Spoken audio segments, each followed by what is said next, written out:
it's happening, it's here. Victoria's News Authority, CFAX 1070. Now, Weekend Wellness with Brittney King on CFAX 1070. Welcome back to Weekend Wellness, and thank you for staying with me today. It's Brittney King here on CFAX 1070.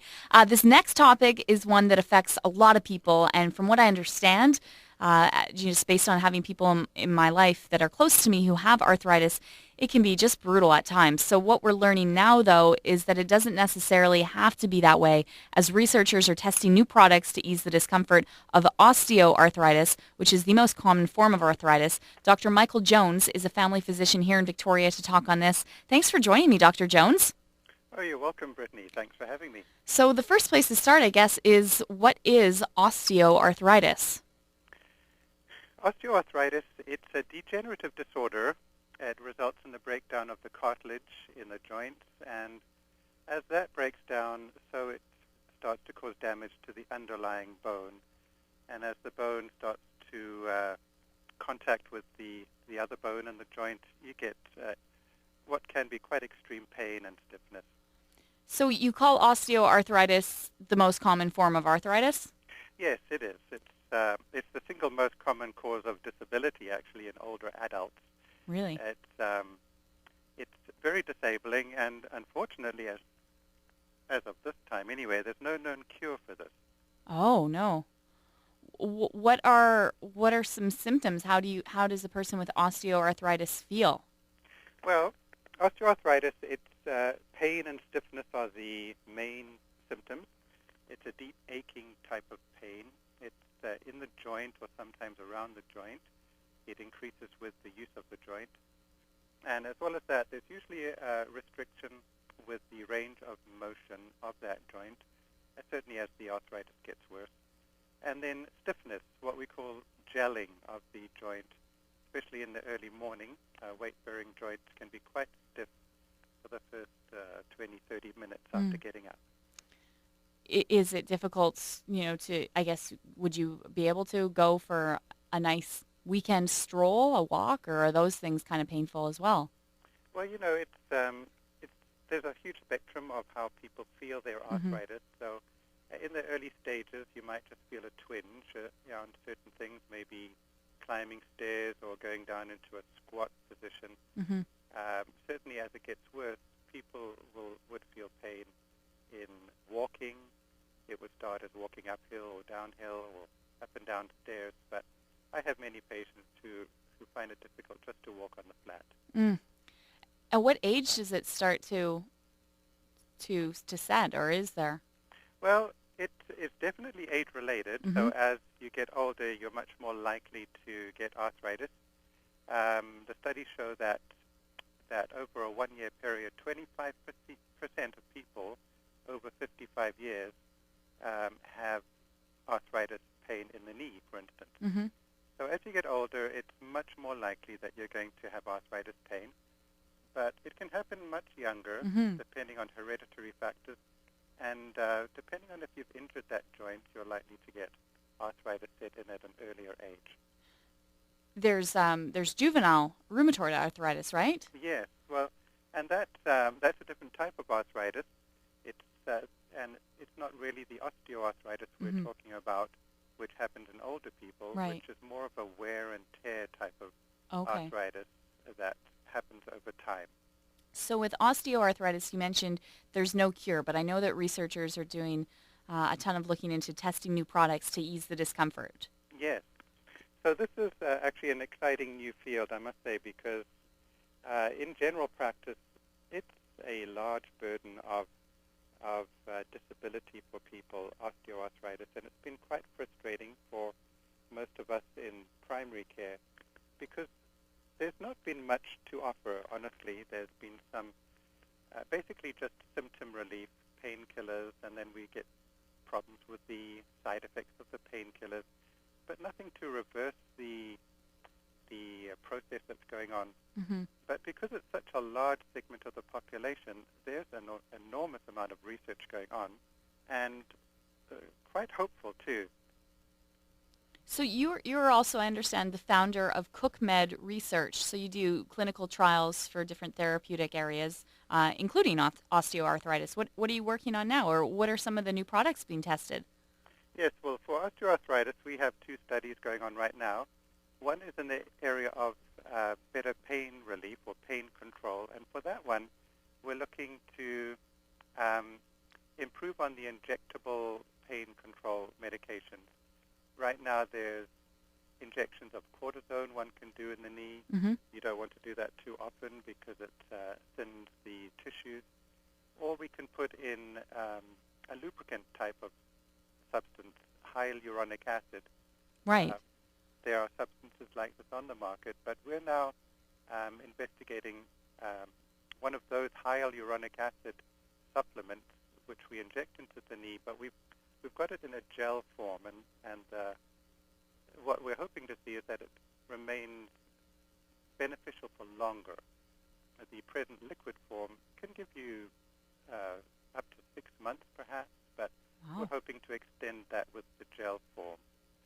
So that's the one study that's running right now, and then we're about to embark on a study that is actually on the other side, trying to stop the destructive process, and Mm-hmm. that's for much more severe arthritis of the knees and hips. It's for people who really are struggling. They're needing narcotic medication, that sort of thing. And this is actually an antibody-type treatment to try and stop the destructive process. So it's an exciting new sort of field and a new direction. And we've seen a lot of success in rheumatoid arthritis and other immune-based arthritis problems, but we're now starting to focus on the osteoarthritis and see if we can get benefit in those directions. And so this is at the testing stage. Are you seeing any results with patients with the gel injection? Yes, we've actually had around 20 patients through on the gel study, Mm-hmm. and in the gel study, it's randomized. So the patient can get one of 3 types of injections. It's a double-blind study. Neither I nor the patient knows which injection it is. Oh. It could be the gel, it could be the gel plus cortisone, or it could be cortisone alone. So it's one of those 3, and it's randomized. There's no placebo, so it's not a placebo-controlled. It's a comparative study. Right. So all 3 injections have some therapeutic advantage. So we've had the whole spectrum of results so far. We've had out of that 20, a couple have come back. That's 2 of them have come back feeling not much benefit. Mm-hmm. And on the other spectrum, we've had people coming back almost immediately after the shot, wanting their other knee done, which Really? we cannot do, but so delighted. And then we've had the spectrum in between where on our scales, we do the scales to see the pain scales, Mm-hmm. to see how they're doing. And they will show quite significant improvement. So the whole spectrum. That's wonderful. So, We're encouraged, but it's still early days. right.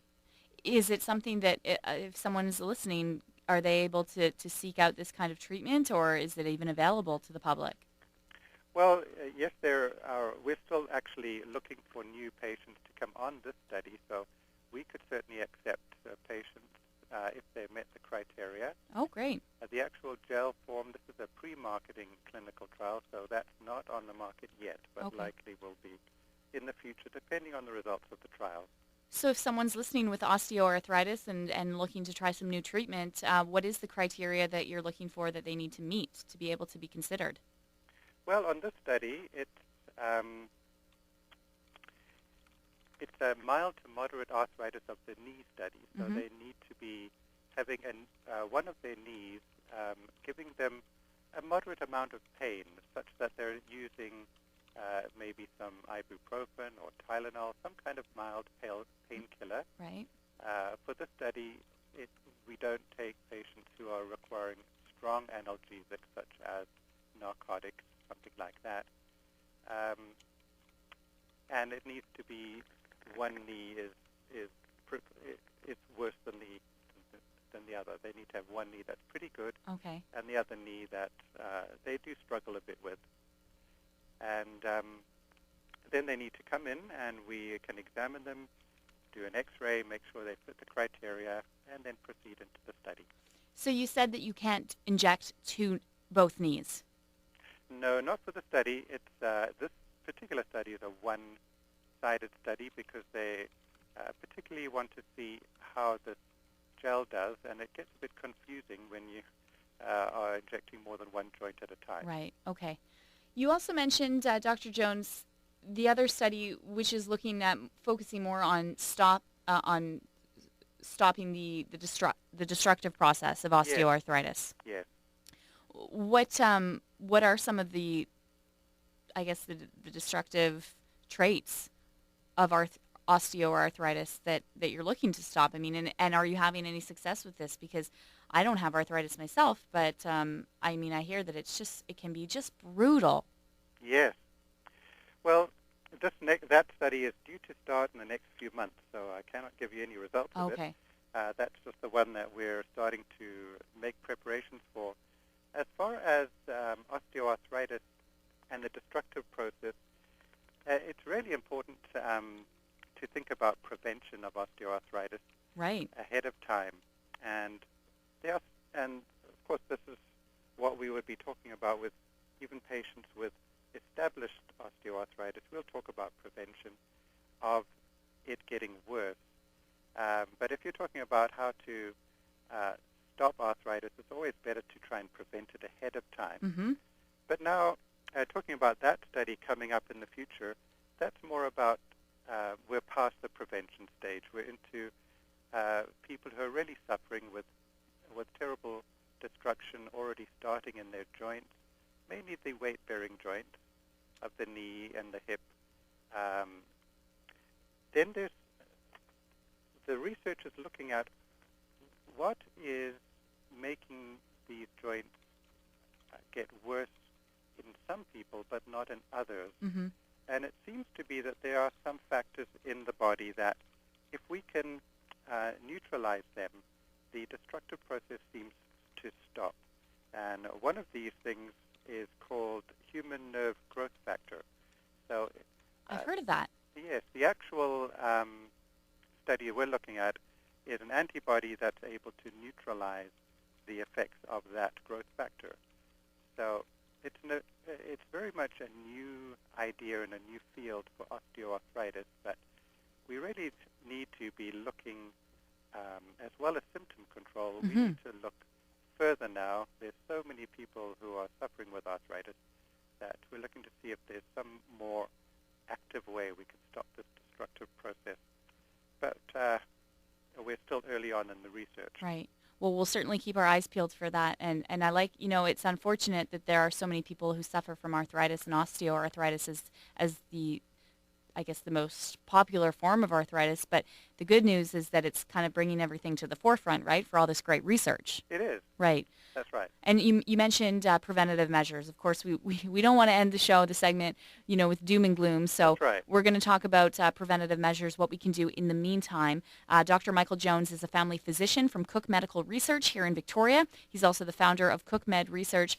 They specialize in clinical trials for different therapeutic areas, diabetes, cholesterol, and osteoarthritis, which is, of course, what we're talking about this afternoon. We're going to take a quick break and be back with Dr. Jones in just a few here on Weekend Wellness. Stick with us. Mornings with Al Farabee. So when Bruce Cran of the Consumer Association of Canada found out that people could be denied a driver's license if they haven't paid their bills to the government, he had this to say. Al, this is ridiculous. I'm sort of wiping foam off my mouth as I speak because I just can't believe this is coming up again. On the next show, how you can win free groceries for a year, legendary rocker Burton Cummings, and local news every 15 minutes. Mornings with Al Farabee. Weekdays 5 to 9 on CFAX 1070. This program is brought to you by Marigold Nurseries. So retirement living. Why should I choose the Wellesley? The Wellesley of Victoria is well established with dedicated staff and excellent indoor activities. From discussion groups and guest speakers to bridge, shuffleboard, cribbage, and many others. The Wellesley community is spacious, including a stage with seating area for up to 140 people. The Wellesley, independent and assisted living at its best. Ask Margot about a free trial stay at 383-9099. so nice to come home to the Wellesley of Victoria. Have you been living with a water entry problem in your basement or crawl space? Have you been reluctant to deal with it because you saw the mess and heard the cost next door at your neighbors? Well, Earth Service Drain Master has been solving water entry and drainage problems economically for 32 years. Trust our drainage team to restore, repair, or renew your existing system back into working condition. Call Earth Service Drain Master at 250-479-0195. We will be glad to arrange a visit and assess your problem. Locally owned and operated Camino Carpets and Flooring. You may have known them as Camino Carpets for years, but you should get to know them as Camino Carpets and Flooring. They do more than just carpets. They do all types of flooring. Camino offers free estimates and guaranteed installations and will help you find the right flooring for your home or business. They take pride in their work, so you can be proud of your floors. Camino Carpets and Flooring, an accredited member of the Better Business Bureau. 3950 Quadra Street across from Lumber World. Hi, this is Sharon. And Larry. We've been longtime DermaSpa clients that have enjoyed a variety of anti-aging skincare services. No matter which procedure, we come away feeling replenished. We recently had hydrofacials and noticed immediate improvements. Thank you, DermaSpa. This month at DermaSpa, improve your skin with a hydrofacial and receive 15% off. Some restrictions may apply. Visit DermaSpa's team led by Dr. Harlow Hollis at 1830 Oak Bay Avenue or online at dermaspa.ca. Look around you. For every 2 people you see, 1 will need blood or know someone who has, because it can take up to 8 blood donors every week to help just 1 person with leukemia, and up to 50 blood donors to help someone who's been in a car crash. Please donate blood. Do it for the many who urgently need it. Do it because you care. Do it today. Call 1-888-2-DONATE now to book an appointment. Canadian Blood Services. It's in you to give. Blood donors needed today. Save a life. Call 1-888-2-DONATE now. Enjoy Victoria. One bite and one sip at a time. In good taste with Kathy Macquarie. Saturdays at 2 on CFAX 1070. Welcome back to Weekend Wellness on CFAX 1070. It's Brittney King with Dr. Michael Jones, family physician from Cook Medical Research here in Victoria. We're talking about the most common form of arthritis, being osteoarthritis, and some new studies that they're doing to kind of figure out ways to prevent it or to stop the destructive process rather, and to treat your pain and to manage it maybe more effectively and for longer periods of time. So some great research that's happening with Cook Med Research right now. We want to end with some positivity and some hope. Let's talk about prevention and preventative measures we can take right now for osteoarthritis. Dr. Jones? Good. Okay, thanks, Brittney. As a family doctor, when people come in and they've already got the arthritis, it's hard going because the destruction's already happened. So for those of your listeners who maybe are just getting twinges, perhaps they're just looking at middle age as coming up, there are some things that you can do to try and prevent osteoarthritis. Osteoarthritis is very much an age-related disease process. There's some things you can prevent, there's some things you cannot. Some of the factors that lead to osteoarthritis are age. Mm-hmm. Now, hopefully we are all going to get older, so we can't stop that. Gender is one thing. It is more common in women. We don't know why, especially postmenopausal. Genetics, we cannot change that. If our family has arthritis, we likely will. But there are some things we can change. Okay. And the very first one that studies show is weight. And now this is not going to be a big surprise, but studies show that women, especially women who have obesity, they have 4 times more likelihood than non-obese women to have arthritis. So it's a 4 times likelihood. Wow. Now, that doesn't let obese men off the hook because actually studies show that obese men have 5 times more. Oh, goodness. So now to lose some weight, there was a very good study, an arthritis study, done which showed just an 11-pound weight loss in an overweight woman decreased the risk of arthritis by 50%. 50%? 50% as they went on into their middle-aged and elderly life. That was an 11-pound weight loss. Wow. And this was for an overweight woman. It was approximately 2 points on the BMI. So we're not telling people they have to lose 100 pounds necessarily. They just have to start. And even a small reduction makes a big difference. Mm-hmm. That was number one, is weight. Now, number two... Sorry, just to interrupt, Dr. Jones. Sure.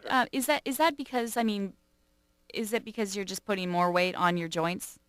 Yes. And it's just harder for your knees and your joints to carry that extra weight? Your joint, every pound that you put on is going through the weight-bearing joints. Mm-hmm. The hips, the knees, and the ankles are the main weight-bearing joints. And so as you step on one side, it's the whole body weight going through one limb. So it all goes through that hip, that knee, that ankle. And if you're at an angle, say you bend the knee because you're going up or down stairs, there's a very strong mechanical force gets put through that joint. Okay. So 5 pounds extra is actually magnified through that joint.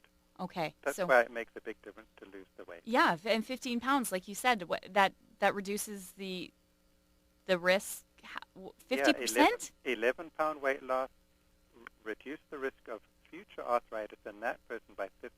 Wow. Okay, so that's encouraging that you're, like you said, you're not talking about 100 pounds here. No. Okay. This is achievable. So weight loss being one. What else? Yes. The next one is exercise. Mm-hmm. Now, it's not any kind of exercise is helpful, although there are some exercises which can damage the knees, and we'll talk about that in the next point. But when we talk about exercise, we are talking about strengthening the muscles around the at-risk joint. Right. For instance, for the knee, studies have shown that if someone has weak quadricep muscles, that's the big thigh muscle, that increases the risk of osteoarthritis of the knee. Right.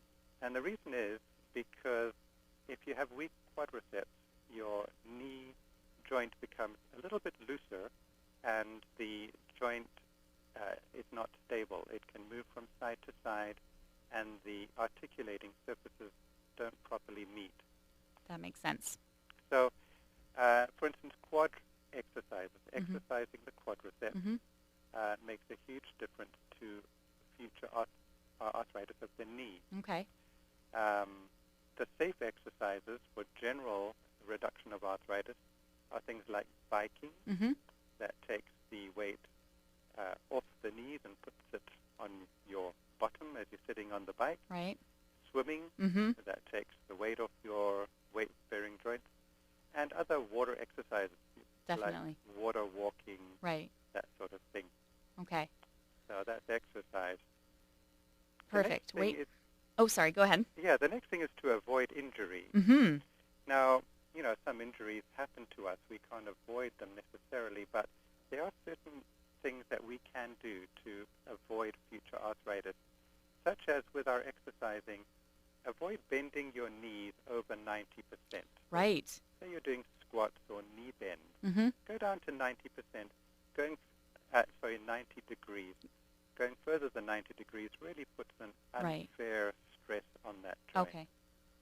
And when you're jumping, if you're doing a sort of a jumping exercise, land on your bended knees, not on straight knees. Right. Okay. That makes sense. Yeah. Warming up before sports is a good idea. Right. And that just gets those joints warmed up. And then your equipment. Okay. That your shoes should be proper fitting. Right. With some shock absorption in them. And then when you're running, run on soft surfaces like grass or wood chips, that sort of thing. Definitely. Not on the asphalt. So those are your 4 preventative measures? Well, those were 3 of them. The last one is that we should eat right. Of course. Yeah, there's no such thing as an arthritis diet, but there's some evidence that omega-3 fatty acids help. That's fish and beans and seeds. Right. And there is some evidence that vitamin C and vitamin D can reduce the progression of arthritis. Okay. These are just general sort of ideas how to prevent yourself getting arthritis in the future. This has been very informative, Dr. Jones. For listeners who perhaps are maybe susceptible to arthritis because of it being in their genetics or maybe their lifestyle, and they're looking for more treatment or more information, where can we direct them for more? Sure. Well, for patients who actually are trying or would like to get into one of these studies, Mm-hmm. they can visit the website and actually do a pre-screen there.